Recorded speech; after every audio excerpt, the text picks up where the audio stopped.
my name is Chris Lindberg, a farmer in Deadwood, Alberta, and I just want to make a little video and speak to you guys today. Thank you for watching, and maybe you can see a mount in the background. That is an Inyala. It's an animal that I shot in South Africa soon 2 years ago in February, and it's a great reminder of a great time that I had in South Africa. And you know, this is now 2026, and I believe the Lord is calling us this year, especially as believers, and for those of you that maybe aren't believing yet in Jesus, I believe this is the year that the Lord is calling for us to trust Him, to serve Him, to be born again, and to follow God. And a verse I just want to share with you in Romans 8, it says, Romans 8:5, for those who live according to the flesh set their minds on the things of the flesh. But those who live according to the Spirit set their minds on the things of the Spirit. For to set the mind on the flesh is death, but to set the mind on the Spirit is life and peace. You know, so it's talking about setting our minds on the things of the Spirit, which would be the ways of God, His Word, God's life, or the flesh, which is natural. It's just our natural person, our natural being. And we live in a world that is natural. There's earth, there's water, there's cold. You need a jacket when it's cold outside. When it's hot, you need protection from the heat. We live in a natural world. And I don't think Jesus is telling us in the Bible that we don't live in a natural world. But He's telling us not to allow the natural world to overcome us, to overpower us, not to be ruled by the natural world. I think a great example, Jesus in Matthew I think it's chapter 12, where He feeds 5,000 people with a few loaves of bread and a few fish, 5 loaves and 2 fish. He breaks the bread, He distributes, and 5,000 people are fed from a boy's lunch. Now, food is a natural necessity. We all need to eat.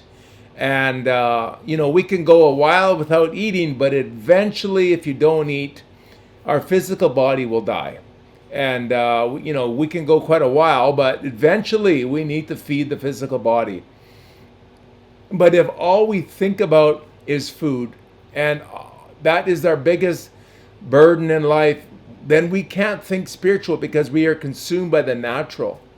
So Jesus took the natural, something called eating. He broke bread, He gave it to the people, and He showed us that He has authority and power over the natural realm. And then in the evening, He sent His disciples out on a boat, and He told them to go to the other side of the sea. Jesus went up and prayed in the mountain and the hills, and come at late hour, at midnight, He starts walking on the water.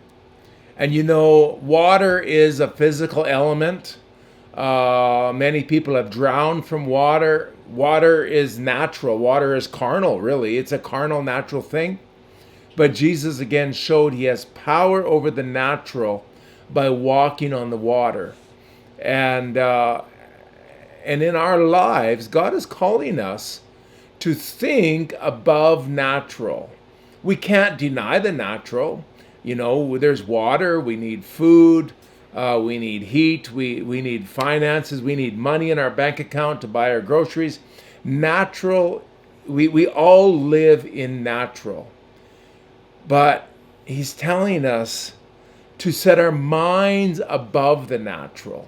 Yes, we work, we fertilize, we do many things. I'm a farmer, I fertilize my crops. Many of those things are actually all forms of natural.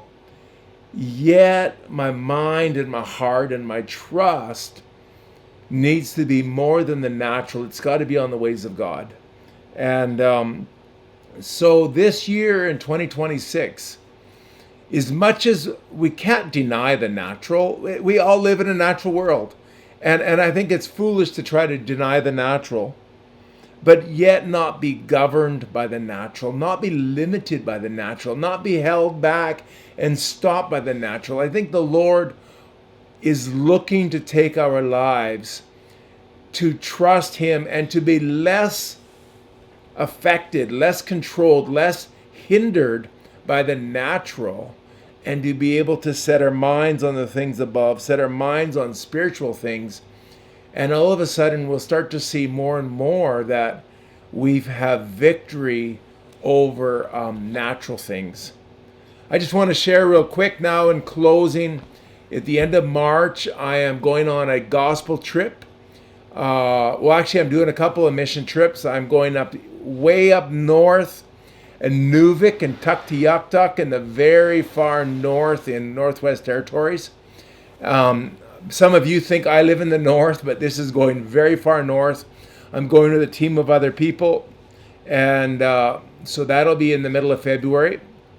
And then end of March to the first part of April, I'm going to be going to Zambia. And now God really touched my life in Zambia about 14 years ago. Now I'm going to be going into Lusaka. We're going to be leaving from the city, but I'm working with an evangelist, construction worker, Davis from Lusaka, Zambia. And he's believing we're going to see crowds of 40,000, 50,000. He's done crusades himself there, and he's had 50 to 70,000 in a crowd in 2023. And so one of my natural things is when I look at the budget, I look at this, and it's probably we're going to be somewhere around $40,000 by the time we're done. My portion. He's also contributing. He's from Zambia. But we're going to be going to 2 different areas, doing pastoral teaching, pastoral church leadership in the mornings. We're planning on 400 or so pastors and church leaders that I'll be ministering to in the mornings. Then we'll be feeding those 400 people or so lunch every day. We need a facility to rent to be able to teach the 400 or so people. I'll be teaching them things of the Bible, conduct, how to hear from God, how to allow the Spirit of God flow, and just allowing God to speak. And then in the afternoon, we're going to be doing a crusade in that same area where, we're believing for thousands. And I've seen what He's done in the past, and they've had some tremendous success. And so I'm talking about natural and spiritual. Finances is a natural and a spiritual. I know God is leading us in this, and I know that I need to be a part of this. And so I can allow the finance to become a natural barrier. But I know that some of you want to help partner and overcome that barrier so that the finance doesn't have to be something that hinders, but it actually can strengthen, and it can make partnership with you and me, and we can just do things together. So, if there's somebody that likes watching what I've been doing, and you're watching and believing that maybe God really is leading me as an evangelist, as somebody that does need to travel and does need to preach the gospel, and says, I want to partner, or I want to contribute something, and you want to help me see things spiritually where I can overcome the natural, because naturally $40,000 is still a big amount of money. And I was in November, I was in Malawi, and many of you helped, and I'm so grateful. And that was a budget of something like that. And but I've also seen God be faithful. So if in your heart you says, what, I believe that God is leading this guy, leading me, Chris Lindbergh, Evangelist Chris, whatever the title you want to call me. You could do an e-transfer to Chris. You could do e-transfer at Christ Walker Ministries. No, e-transfer would be Chris at christwalker.com. So I'll put that in the comments. But chris@christwalker.com, and you can e-transfer and then just send us an email with that saying the amount you donated and your address so that we can give you a tax receipt. Or we have a ministry website, christwalkerministries.com. christwalkerministries.com. You can find a website, and there's a donate button there. There's also an address that if you want to send an old-fashioned check, and if anybody does want to partner in this way, we can give a tax receipt. And I'm not, if you like my videos, by all means, you don't have to partner in that way. But if you believe God is leading and you want to be a part of it and you want to help me see more spiritually, helping send in a donation to do something like this, it just helps me also see more spiritually. And I believe 2026, God is leading all of us to be more spiritual, to have a mind where we think spiritually. We see the natural, we see the natural challenges, the natural obstacles, yet we're not governed by them, we're not limited by them, we're not stopped by them.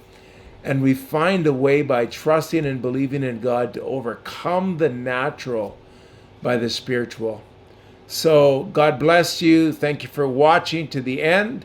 And I pray and believe for you to have a fantastic, happy